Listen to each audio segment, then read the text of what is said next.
మేషరాశికి అధిపతి కుజ భగవానుడు.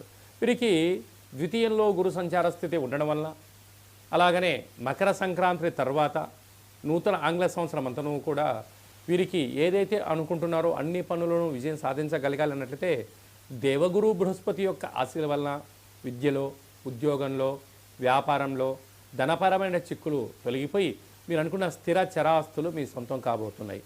అర్ధాష్టమ కుజుడు సంచార స్థితి ఉండడం వలన మీ జన్మ నక్షత్రం రోజున పూర్ణిమ అమావాస్య తిథుల యందున ముఖ్యమైనటువంటి పనులు అనగా డాక్యుమెంట్స్ కానీ, లావాదేవీలు కానీ, వ్రాతకోతలు కానీ, రిజిస్ట్రేషన్లు కానీ, కొత్త పనులు ప్రారంభించకపోవడం ఉత్తమోత్తంగా ఉండగలగాలి.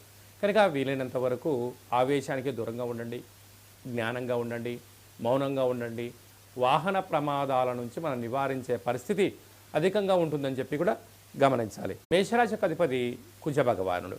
వీరికి ద్వితీయంలో గురు సంచార స్థితి ఉండడం వల్ల, అలాగనే మకర సంక్రాంతి తర్వాత నూతన ఆంగ్ల సంవత్సరం అంతను కూడా వీరికి ఏదైతే అనుకుంటున్నారో అన్ని పనులను విజయం సాధించగలగాలన్నట్లయితే దేవగురు బృహస్పతి యొక్క ఆశీల వలన విద్యలో, ఉద్యోగంలో, వ్యాపారంలో ధనపరమైన చిక్కులు తొలగిపోయి మీరు అనుకున్న స్థిర చరాస్తులు మీ సొంతం కాబోతున్నాయి.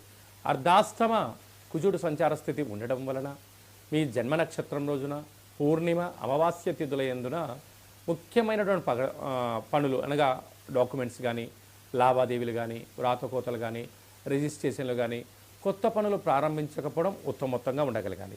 కనుక వీలైనంత వరకు ఆవేశానికి దూరంగా ఉండండి, జ్ఞానంగా ఉండండి, మౌనంగా ఉండండి.